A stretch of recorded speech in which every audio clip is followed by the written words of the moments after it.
Hello everyone, स्वागत है आप सबका learning with Gautam YouTube channel में। तो आज की इस वीडियो में हम करने वाले हैं आपका जो एग्जाम होने वाला 5 फरवरी को और 7 फरवरी को हिंदी का, उसके लिए मोस्ट वीवी ऑब्जेक्टिव क्वेश्चन आंसर को और 19 प्रश्नों को करने वाले हैं, जो कि आपके आने वाले एग्जाम 5 और 7 फरवरी के लिए इंपॉर्टेंट प्रश्न रहने वाला है। तो आप लोग वीडियो को अच्छे से ध्यानपूर्वक और लास्ट तक जरूर देखिएगा। तो चलिए शुरू कर लेते हैं फर्स्ट क्वेश्चन से। और पहला क्वेश्चन है हमारा, सूरदास के दीक्षा गुरु कौन थे? तो महाप्रभु वल्लभाचार्य जो थे सूरदास के दीक्षा गुरु थे, ऑप्शन ए हो जाएगा। नेक्स्ट क्वेश्चन है हमारा, नावादास किसके शिष्य थे? तो नावादास जो थे स्वामी अग्रदास के शिष्य थे, ऑप्शन ए हो जाएगा।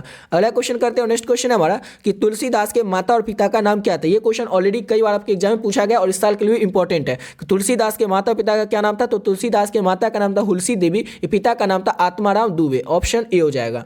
अगला क्वेश्चन है हमारा, नावादास के दीक्षा गुरु कौन थे? तो फर्स्ट नंबर पे देखे थे कि तुलसीदास के सूरदास के दीक्षा गुरु कौन थे? तो सूरदास के दीक्षा गुरु थे महाप्रभु वल्लभाचार्य। अब यहाँ पर क्वेश्चन है कि नावादास के दीक्षा गुरु कौन थे? तो स्वामी अग्रदास जो थे नावादास के दीक्षा गुरु थे, ऑप्शन सी हो जाएगा। अगला क्वेश्चन है हमारा कि भूषण के पिता का क्या नाम था? तो भूषण जो थे ये कविता के लेखक है और उनके पिता का नाम था रत्नाकर त्रिपाठी, ऑप्शन डी हो जाएगा। अगला क्वेश्चन करते हैं। नेक्स्ट क्वेश्चन है हमारा कि बालकृष्ण भट्ट किस काल के रचनाकार हैं? बालकृष्ण भट्ट जो है आधुनिक काल के रचनाकार है, ऑप्शन डी हो जाएगा। नेक्स्ट क्वेश्चन है हमारा, बालकृष्ण भट्ट का निवास स्थान कहाँ है? तो बालकृष्ण भट्ट जो है इनका निवास स्थान है इलाहाबाद उत्तर प्रदेश में, ऑप्शन डी हो जाएगा। अगला क्वेश्चन है हमारा, उसने कहा था किस वर्ष की रचना है? उसने कहा था जो कहानी है ये कब लिखी गई थी? तो 1915 में लिखी गई थी। उसने कहा था कहानी, ऑप्शन ए हो जाएगा, लिखी गई थी चंद्रशर्मा गुलेरी के द्वारा। अगला क्वेश्चन है हमारा, चंद्रशर्मा गुलेरी का जन्म कहाँ हुआ था? तो चंद्रशर्मा गुलेरी जो है इनका जन्म हुआ था जयपुर राजस्थान में, ऑप्शन सी हो जाएगा। लेकिन इनका मूल निवास जो था ये कहाँ के रहने वाले थे? तो गुलेर नामक ग्राम जो कि जिला कांगड़ा हिमाचल प्रदेश में पड़ता है, वहाँ के रहने वाले थे चंद्रशर्मा गुलेरी, लेकिन इनका जन्म हुआ था राजस्थान जयपुर में, ऑप्शन सी हो जाएगा। अगला क्वेश्चन है हमारा, त्रिज किस प्रकार की कहानी है? त्रिज जो है उत्तर आधुनिक त्रासदी कहानी है, ऑप्शन इसका ए हो जाएगा। अगला क्वेश्चन करते हैं। नेक्स्ट क्वेश्चन है हमारा, जूठन शीर्षक आत्मकथा के लेखक कौन है? जूठन शीर्षक आत्मकथा जो है इसके लेखक कौन है? तो ओम प्रकाश वाल्मीकि, ऑप्शन ए हो जाएगा। नेक्स्ट क्वेश्चन है हमारा कि मलयज का मूल नाम बताए? तो मलयज का मूल नाम था भरत जी श्रीवास्तव, ऑप्शन इसका बी हो जाएगा। अगला क्वेश्चन है हमारा, किस पाठ की ये आया यह पंक्ति है कि आदमी यथार्थ को जीता नहीं यथार्थ की रचना भी करता है? तो हंसते हुए मेरे अकेलापन पाठ से लिया गया लाइन को कि आदमी यथार्थ को जीता नहीं यथार्थ को रास्ता भी, ऑप्शन बी हो जाएगा। अगला क्वेश्चन है, त्रिज कहानी में के कहानीकार का नाम बताइए? त्रिज पाठ के लेखक कौन है? तो त्रिज चैप्टर 13 और इसके 12 और इसके लेखक कौन है? तो उदय प्रकाश है, ऑप्शन ए हो जाएगा। अगला क्वेश्चन है हमारा, किस पाठ में आया कि अगर त्रिज को देखो तो उससे कभी आंख मत मिलाओ, आंख मिलते हुए गंध पहचान लेता और फिर ये पीछे लग जाता है, फिर तो आदमी चाहे तो पूरी पृथ्वी की चक्कर लगाए, त्रिज जो होता है उसके पीछे पीछे आता है। ये किस पाठ से पंक्ति को लिया गया? तो सबको पता है इस लाइन में 3-4 बार त्रिज आ गया, यानी कि किस पाठ से लाइन को लिया गया? तो त्रिज पाठ से लाइन को लिया गया होगा, ऑप्शन इसका डी हो जाएगा। अगला क्वेश्चन है हमारा, जे कृष्णमूर्ति क्या थे? तो जे कृष्णमूर्ति जो थे ये क्या थे? तो विश्व शिक्षक थे, ऑप्शन इसका सी हो जाएगा। अगला क्वेश्चन है, किस खंड की प्रस्तावना में कहा गया कि भिगो दूंगी अंग जंग के छोड़? ये जो है किस खंड के प्रस्तावना में कहा गया? तो ये काव्य खंड में कहा गया कि भिगो दूंगी अंग जंग के छोड़, ऑप्शन ए हो जाएगा। अगला क्वेश्चन है, करवक शीर्षक कविता किसने लिखा है? तो करवक शीर्षक कविता जो इसके लेखक कौन है? तो मलिक मोहम्मद यासी है, ऑप्शन इसका ए हो जाएगा। अगला क्वेश्चन है, किसने लिखा है कि भोजन करी अंध नंचन लिही मांगा सूर जूठनिया? ये किसने लिखा है? तो सूरदास ने लिखा है। इसमें सूर खुद आ गया, सूर आ गया, सूरदास ही लिखा होगा, ऑप्शन सी हो जाएगा। अगला क्वेश्चन है हमारा, जयप्रकाश नारायण के बचपन का क्या नाम था? तो जयप्रकाश नारायण के बचपन का नाम था बाउल। ये इनको बड़े पर लोकनायक और जेपी के नाम से जाने जाने लगा और लोकनायक और जेपी के नाम से फेमस हो गए थे। और जयप्रकाश नारायण जो इन्होंने कौन सा भाषण दिया था? तो संपूर्ण क्रांति वाला ऐतिहासिक भाषण 5 जून 1974 को पटना के गांधी मैदान में जयप्रकाश नारायण ने दिया था। अगला क्वेश्चन है हमारा, नेक्स्ट क्वेश्चन, संपूर्ण क्रांति वाला पाठ वाला भाषण गांधी मैदान में जेपी ने कब दिया था? जयप्रकाश नारायण ने कब दिया था? तो अभी आपको बताएं 5 जून 1974 को पटना के गांधी मैदान में दिया था, ऑप्शन ए हो जाएगा। अगला क्वेश्चन है हमारा, रामधारी सिंह दिनकर जी के पत्नी का क्या नाम था? तो रामधारी सिंह दिनकर के पत्नी का नाम था श्यामवती देवी, ऑप्शन ए हो जाएगा।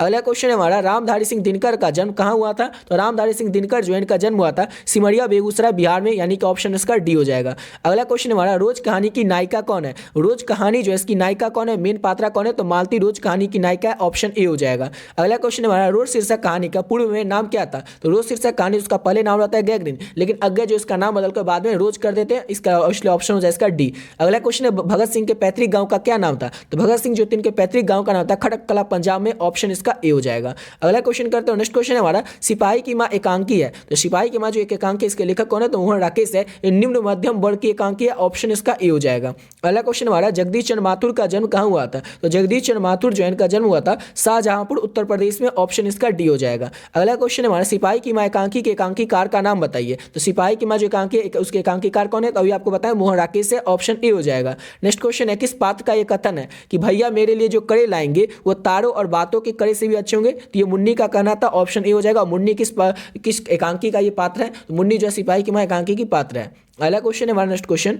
कि कवि शीर्षक पाठ का रचयिता या लेखक कौन है? तो कवि शीर्षक पाठ जो है, जो कविता इसके लेखक कौन है? तो भूषण है, ऑप्शन ए हो जाएगा। अगला क्वेश्चन है तमुल कोलाहल कलह में शीर्षक कविता के कवि का नाम बताइए। तो तमुल कोलाहल कलह में शीर्षक कविता का जो कवि है वो जयशंकर प्रसाद है, ऑप्शन ए हो जाएगा। अगला क्वेश्चन है हमारा तुमुल, यहाँ पर तमल नहीं होगा तुमुल होगा। तमुल कोलाहल कलह में शीर्षक कविता जो है ये किस पुस्तक से लिया गया? तो कामयानी पुस्तक से लिया गया तमुल कलह में शीर्षक कविता पुस्तक को, ऑप्शन इसका ए हो जाएगा। और ये जो कामयानी पुस्तक है तमुल कलह में शीर्षक कविता किसके द्वारा लिखा गया? ये जयशंकर प्रसाद के द्वारा लिखा गया। अगला क्वेश्चन है कवित्री सुभद्रा कुमारी चौहान का जन्म है वो कहां पे हुआ था? तो निहालपुर इलाहाबाद उत्तर प्रदेश में हुआ था कवित्री सुभद्रा कुमारी चौहान का जन्म, ऑप्शन इसका ए हो जाएगा। अगला क्वेश्चन हमारा कि कवियों का कवि किसे कहा जाता है? तो ये क्वेश्चन तो कई बार आपके एग्जाम में पूछा गया, पिछले 2009 से लेकर 2023 के बीच में 6 बार क्वेश्चन पूछा जा चुका है कि कवियों का कवि किसे कहा जाता है? तो शमशेर बहादुर सिंह को कवियों का कवि कहा जाता है, ऑप्शन ए हो जाएगा।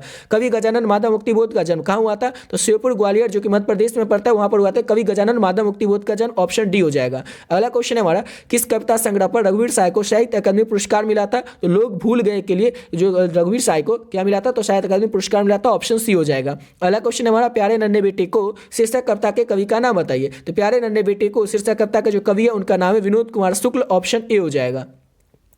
अगला क्वेश्चन हमारा विनोद कुमार शुक्ल का निवास स्थान कहाँ है? विनोद कुमार शुक्ल जो है कहाँ के रहने वाले? तो रायपुर छत्तीसगढ़ के रहने वाले विनोद कुमार शुक्ल, ऑप्शन डी हो जाएगा। अगला क्वेश्चन हमारा इतने पास अपने शीर्षक संकलन किस कवि के द्वारा लिखा गया? तो शमशेर बहादुर सिंह के द्वारा लिखा गया इतने पास अपने शीर्षक संकलन, ऑप्शन डी हो जाएगा। अगला क्वेश्चन हमारा किस कवि ने लिखा है खेत में रहने वालों की सूची जो है ये अप्रकाशित है? तो अशोक वाजपेयी के द्वारा लिखा गया था कि खेत में रहने वालों की सूची जो है ये अप्रकाशित है, ऑप्शन बी हो जाएगा। नेक्स्ट क्वेश्चन करते हैं। अगला क्वेश्चन हमारा कवि ज्ञानपति का निवास स्थान कहाँ है? तो वाराणसी उत्तर प्रदेश के रहने वाले कवि ज्ञानपति, ऑप्शन इसका ए हो जाएगा। लेकिन इनका जन्म कहाँ हुआ था? तो पथरगामा गोंडा जो कि झारखंड में पड़ता है वहां पर जन्म हुआ था ज्ञानपति का, जो कि गांव के घर कविता के लेखक भी हैं ज्ञानपति। और ज्ञानपति जो किस प्रशासनिक पद पर रह चुके हैं? तो कारा अधीक्षक के पोस्ट पर भी जो ज्ञानपति रह चुके हैं, यानी कि जेलर के पोस्ट पर। और इनका जन्म हुआ था जो है झारखंड में, लेकिन ये रहने वाले कहाँ के थे? तो वाराणसी उत्तर प्रदेश के, ऑप्शन ए हो जाएगा। अगला क्वेश्चन हमारा किस पाठ में आया है कि आवाज भी नहीं आती यहाँ तक, न आवाज न आवाज की रोशनी? ये जो है गाँव के घर कविता पाठ से इस लाइन को लिया गया, ऑप्शन इसका सी हो जाएगा। लेकर ऑलरेडी ऊपर आपको बता चुके हैं ज्ञानपति। अगला क्वेश्चन है कलर की मौत शीर्षक कहानी के रचयिता का नाम बताएं। तो कलर की मौत शीर्षक कहानी के रचयिता लेखक कौन है? तो एंटोन चेखव है, ऑप्शन बी हो जाएगा। अगला क्वेश्चन है गार्डी मोपासा का जीवन काल बताइए। तो गार्डी मोपासा का जो जीवन काल है 1850 से लेकर के 1893 तक का, ऑप्शन डी हो जाएगा। यानी कि 1850 में इनका जन्म हुआ था गार्डी मोपासा का और इनकी मृत्यु हुई थी 1893 में। घुटने टेकना मुहावरे का क्या अर्थ होता है? तो घुटने टेकने मुहावरे का अर्थ होता है हार मान लेना, ऑप्शन इसका ए हो जाएगा। अगला क्वेश्चन हमारा समाज शब्द का विशेषण क्या होता है? तो समाज शब्द का विशेषण होता है सामाजिक, ऑप्शन ए हो जाएगा। अगला क्वेश्चन है आसमान टूटना मुहावरे का अर्थ क्या होता है? तो अचानक मुसीबत आ जाना, आसमान टूटना मुहावरे का अर्थ होता है, ऑप्शन बी हो जाएगा।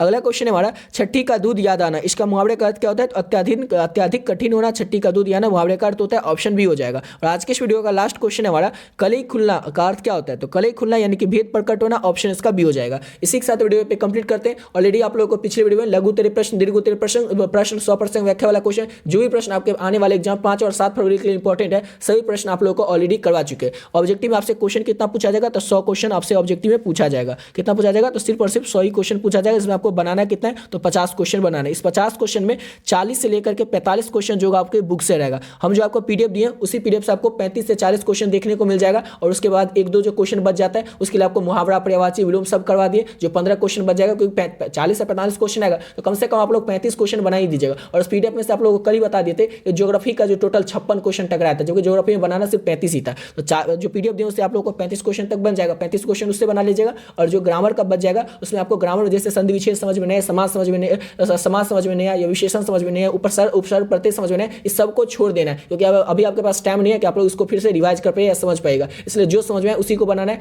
35 क्वेश्चन तक आपको बुक से बनाने ला, बचा 15 क्वेश्चन, उसमें से 5 क्वेश्चन आपको विलोम शब्द का बनाना है, जो कि विलोम शब्द काफी ज्यादा ईजी रहता है। 5 क्वेश्चन आप लोगों को पर्यायवाची शब्द का बनाना है और 5 क्वेश्चन आप लोगों को मुहावरे का बनाना है। इस तरह से आपके 50 नंबर के बन जाएंगे। जो भी समझ में नहीं आता उसको छोड़ दीजिए, अभी आपके पास टाइम नहीं है कि आपको समझना पड़ेगा। और देखिए कल जो आपका एग्जाम हुआ था ज्योग्राफी का, उसमें बताए थे ना कि टोटल क्वेश्चन हम आपको दिए थे कितना पीडीएफ में। तो ये देखिए टोटल क्वेश्चन दिए थे 500 करीब, जिससे 500 नहीं था, 450 70 क्वेश्चन ही था। इस 450 और 70 क्वेश्चन में से कल देखिए 54 क्वेश्चन पूछा गया था। 450 क्वेश्चन था, उसमें से आपको जैसे एग्जाम में पूछा गया था कल 70 क्वेश्चन ऑब्जेक्टिव का ज्योग्राफी में, और 35 ही क्वेश्चन आपको बनाना था, सिर्फ 35 क्वेश्चन बनाना था। और 450 में से आपको 54 क्वेश्चन देखने को मिला था, 54 क्वेश्चन। और इसके बाद लघु उत्तरीय, दीर्घ उत्तरीय प्रश्न ज्योग्राफी का दिए थे आपको 60 के करीब, 75 लिखा हुआ लेकिन 60 ही था, 60 65 था। लेकिन इसी 60-65 में से 12 क्वेश्चन आपको आ गया था ज्योग्राफी में सब्जेक्टिव क्वेश्चन, जबकि आपको बनाना कितना था, तो केवल 10 ही क्वेश्चन आपको बनाना था। तो अब हम बताए थे आप लोगों को कि जो भी प्रश्न आएगा उसका 90% क्वेश्चन जो होगा इसी पीडीएफ से देखने को मिलेगा। तो आप लोग ऑलरेडी अब देख चुके हैं कि इसी में से आपको देखने को मिला था। तो अभी भी जो लोग अभी तक इस पीडीएफ को नहीं लिए तो ले सकते हैं। आपका जो भी 5 सेट होगा, जो बात वैसे तो 5 सेट एक दो का एग्जाम हो भी गया होगा, या जिसका भी नहीं हुआ होगा उस सब्जेक्ट का आप लोग पीडीएफ ले सकते हैं। चाहे आप लोग साइंस वाले बच्चे होंगे तो हिंदी और इंग्लिश का पीडीएफ ले सकते हैं, जो भी आपका 2 सेट है इसका 2 सेट का पीडीएफ,